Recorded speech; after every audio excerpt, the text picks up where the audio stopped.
Hey everyone, and welcome. Today we're going to talk about something that sounds super simple, taking a vacation.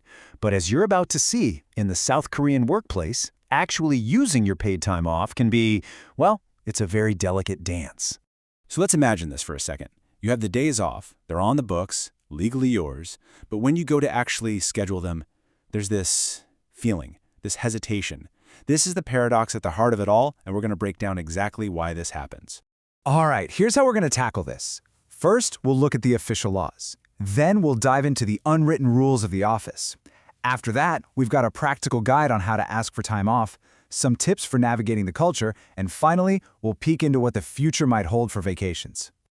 Okay, first things first. Let's start with the basics. What does the law actually say about your right to a vacation? You know, it's right there in black and white.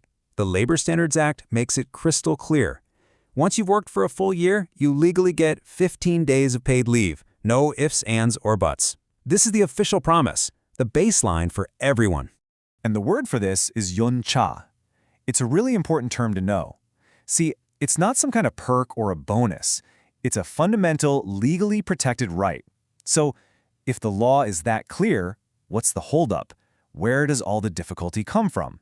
Well, this is where things get tricky. This is where the simple legal facts crash right into the complicated, messy reality of office culture. Because, let's be real, the unwritten rules are often way more powerful than the official ones. And this quote, wow, it just nails it. The manager isn't actually saying no, right? But they're asking a question that puts all the pressure right back on the employee. It's not a denial, but it feels like one. It's a perfect example of how these social dynamics can build walls that the law can't see. To really get what's happening in that quote, you have to understand the concept of nunchi. Think of it as the art of reading the room, but on an expert level. It's about sensing the atmosphere, your boss's mood, the team's stress level, all without anyone saying a single word. So even thinking about asking for your yonsha requires a ton of nunchi. It all kind of boils down to a few key things. You've got this strong hierarchy, which means if your boss isn't taking a vacation, how can you? Then there's the huge emphasis on the team. So you feel this intense guilt about leaving your coworkers with extra work. It all just adds up to this immense pressure to look like the most dedicated person in the room, even if it means burning yourself out. So, given all that complexity, how in the world do you successfully ask for the time off you've totally earned?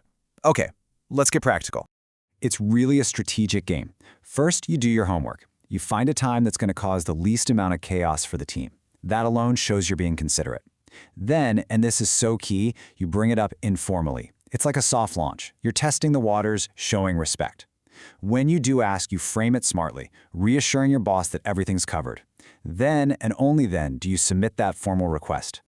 Okay, so asking is one thing, but there are also some bigger picture strategies for navigating this whole cultural landscape and making sure your vacation is a win-win for everybody. I love this slide because it just lays it all out so clearly. On one side, you have all the things that show you're thinking ahead and being considerate. On the other side, you've got the stuff that just screams, I'm not a team player. It's really all about signaling that you're a responsible member of the group, not just someone trying to escape.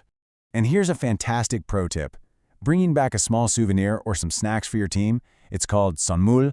It's such a simple, powerful way of saying, hey, thanks for having my back while I was gone. It really smooths things over and builds that crucial goodwill. So with all these unwritten rules and cultural pressures, is this just how it is? Or could things be changing? Let's take a look at what might be on the horizon. Now this really tells the story, doesn't it? Take a look. The average worker in Korea leaves 3.5 vacation days on the table.